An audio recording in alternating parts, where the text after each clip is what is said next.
সুজন তার বউয়ের গালে আদর করে দিয়ে বলল, তুমি আজকে ইন্টারভিউ দিতে যাচ্ছ? আমি তোমাকে মন থেকে দোয়া করে দিলাম। তিশা বুঝতে পারল না তার মুখে কালি মেখে দিল, কিন্তু খুশি হয়ে স্বামীকে বলল, আমি যখন চাকরি করব বলেছিলাম তুমি সব সময় বকাবকি করতে, কিন্তু আজকে ইন্টারভিউ দিতে যাচ্ছি তুমি এত সুন্দর করে বলছো যে আমাকে দোয়া করে দিয়েছো। সত্যি মন থেকে বলতেছো? সুজন বলল, হ্যাঁ আমি মন থেকে তোমাকে দোয়া করেছি তোমার যেন চাকরিটা হয়। আর হ্যাঁ, একটা কথা মাথায় রেখো, স্বামী কখনো স্ত্রীর খারাপ চায় না। তিশা বলল, সত্যি আজকে আমার অনেক ভালো লাগছে তোমার কথাগুলো শুনে। আর হ্যাঁ, তোমাকে একটা কথা বলতে ভুলে গিয়েছিলাম, তুমি এক কাজ করিও, দুপুরবেলা ফ্রিজ থেকে তরকারিগুলো বের করে গরম করে ভাত খেয়ে ফেলিও। আমি সকাল সকাল উঠে সব রান্না বান্না করে রেখেছি। সুজন বলল, তুমি আমার খাওয়া দাওয়া নিয়ে টেনশন করিও না, আমি ঠিক সময় খাওয়া দাওয়া করে ফেলবো, তুমি নিজের যত্ন নিও, যেহেতু আজকে তোমার প্রথম শুভযাত্রা শুরু হতে চলেছে। তিশা বলল, ঠিক আছে, তাহলে দেরি করে আর লাভ নেই, ওদিকে আবার ইন্টারভিউ দিতে সমস্যা হয়ে যাবে। সুজন তার মুখে আবারও আদর করে দিয়ে বলল, ঠিক আছে যাও। তিশা সালাম করে চলে গেল। তারপর সুজন নিজে নিজে বলল, অফিসে গেলে বুঝতে পারবে, আজকে তোমার সুন্দর করে ইন্টারভিউ নেবে। সাগর অফিসের বসকে হিসাব বুঝিয়ে দিচ্ছে। এর মধ্যে তিশা গিয়ে সালাম দিয়ে বলল, স্যার আমি আসতে পারি? অফিসের বস বাঁধন প্রথমে মেয়েটার দিকে না তাকিয়ে বলল, হ্যাঁ এসে বসুন। সাগর মেয়েটার দিকে অবাক হয়ে তাকিয়ে রইল। বাঁধন সাগরকে বলল, তাহলে তুমি হিসাব বুঝিয়ে দিচ্ছ না কেন? এই বলে তিশার দিকে চোখ পড়ল। বাঁধন সাথে সাথে দাঁড়িয়ে গেল আর রাগান্বিত হয়ে তিশাকে বলল, এই আপনি কে, কি জন্য এসেছেন এখানে? তিশা বলল, আমি আপনার কাছে ইন্টারভিউ দিতে এসেছি, আমার একটা চাকরির খুব প্রয়োজন। বাঁধন বলল, আপনার কি মাথায় সমস্যা আছে? এই অবস্থায় এখানে এসেছেন কেন? আপনার তো রাস্তায় থাকার কথা। তিশা বলল, আপনি এসব কি বলছেন? আমার মনে হয় আপনার মাথা ঠিক নেই। বাঁধন বলল, একে তো টোকাই মেয়ের মতো লাগছে, অন্যদিকে আমার মাথার সমস্যা আছে কিনা জিজ্ঞেস করছে। সবকিছু মিলে বুঝতে পেরেছি তুমি পাবনা থেকে এসেছো মনে হয়। সাগর, তুমি এতক্ষণে এই মেয়েটাকে দেখোনি? আমি না দেখার আগে তাকে বের করে দাওনি কেন? তোমার চোখে কি কোনো রুচি নেই? সাগর বলল, স্যার আমি মনে করেছি আপনার পরিচিত, তাই বসতে দেখে কিছু বলিনি, না হয়তো আমি প্রথমেই ধাক্কা দিয়ে বের করে দিতাম। তিশা বলল, আপনারা এই অবস্থা করছেন কেন? আপনারা কি আমাকে পাগল পেয়েছেন নাকি আমি দেখতে অসুন্দর? বাঁধন বলল, আমার মেজাজ খারাপ হয়ে যাচ্ছে, তুমি এখন এখান থেকে বের হবে নাকি ঘাট ধাক্কা দিয়ে বের করব?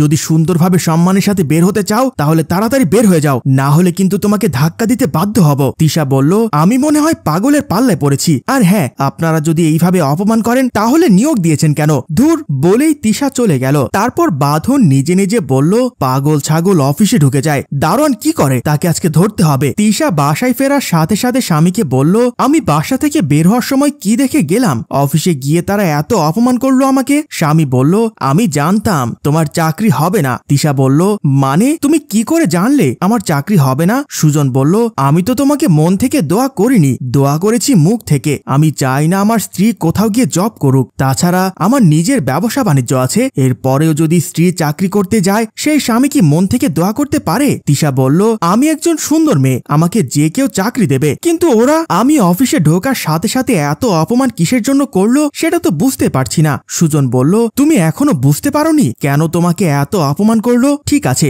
আমি দেখাচ্ছি কেন ওরা এত অপমান করলো, তুমি এখানে দাঁড়াও, আমি একটা আয়না নিয়ে আসি। বলে আয়না আনতে গেল। তিশা নিজে নিজে বলল, আমি তো কিছুই বুঝতে পারছি না। এর মধ্যে সুজন এসে আয়নাটা তার মুখের দিকে ধরলো। তিশা তার চেহারা দেখে ভয় পেয়ে গেল আর রাগান্বিত হয়ে বলল, এই কাজ কে করেছে? নিশ্চয়ই তুমি করেছো যখন আদর করে দিয়েছিলে। সুজন বলল, হ্যাঁ আমি করেছি, আমি চাই না তুমি অন্যজনের কাছে গিয়ে গোলামি করো। তিশা বলল, তুমি জানো আমার কত বড় ক্ষতি করে ফেলেছো? সুজন বলল, তোমার ক্ষতি আমি কই করলাম? চাকরি না হলে তুমি ভাত খেতে পারবে না এরকম তো কিছু নয়, তোমার স্বামীর সবকিছু থাকার পরেও আমি তোমার চাকরি মেনে নিচ্ছি না। তিশা বলল, তুমি জানো আমি কত বড় সমস্যায় আছি? সুজন বলল, কিসের সমস্যায় আছো তুমি? তিশা স্বামীর হাত ধরে বলল, কি সমস্যা আছে? তুমি আমার সাথে আসলে দেখবে। বলে হাত ধরে নিয়ে গেল।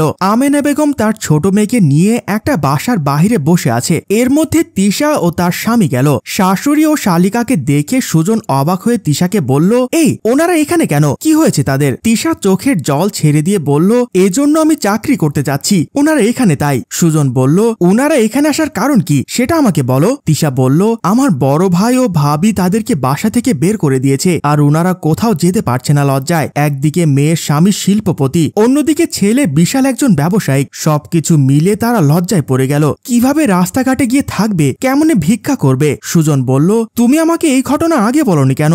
আগে বললে তো তোমাকে আমি চাকরির কথা মুখে আনতে দিতাম না, তাছাড়া আমার কাছে টাকা পয়সার অভাব আছে নাকি? তিশা তিশা বলল, আমার একটা উপযুক্ত বোন আছে, অন্যদিকে একজন মা, কি করে বলবো তাদেরকে তোমার বাসায় রাখবো? আর আমি সিদ্ধান্ত নিয়েছিলাম চাকরি করে তাদেরকে একটা বাসায় রাখবো আর ওদের সমস্ত খরচপাতি আমি বহন করব, কিন্তু তোমার কারণে আমি চাকরিটা করতে পারলাম না। সুজন বলল, আর একদম কথা বলবে না, তাদেরকে সাথে করে নাও। এই বলে সুজন তার শালি ও শাশুড়িকে ধরে তার বাসায় নিয়ে গেল। শালি ও শাশুড়িকে বাসায় নিয়ে এসে তাদেরকে বলল, আম্মা আপনি একটা কাজ করতে পারবেন? শাশুড়ি বলল, কি কাজ? জীবনে তো অনেক কিছু করেছি, কিন্তু শেষ পর্যন্ত থাকার জন্য জায়গাটা পর্যন্ত পাইনি। কি করতে হবে বাবা বলো? মেয়ের জামাই বলল, আপনি আমার সাথে থানায় যাবেন, থানায় গিয়ে আপনার ছেলে ও বৌমার নামে একটা মামলা করবেন, যা যা করা লাগে আমি আপনাকে হেল্প করব।